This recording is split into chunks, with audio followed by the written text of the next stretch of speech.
We begin with new information.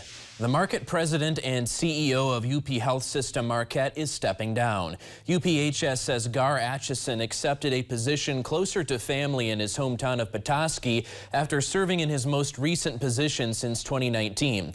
Tanya Darner, current chief operating officer of UPHS Marquette, will be interim CEO. Atchison has worked across Michigan and beyond, serving leadership roles at medical centers in North Carolina, Bay Street Orthopedics in Petoskey, and at McLaren, Northern Michigan.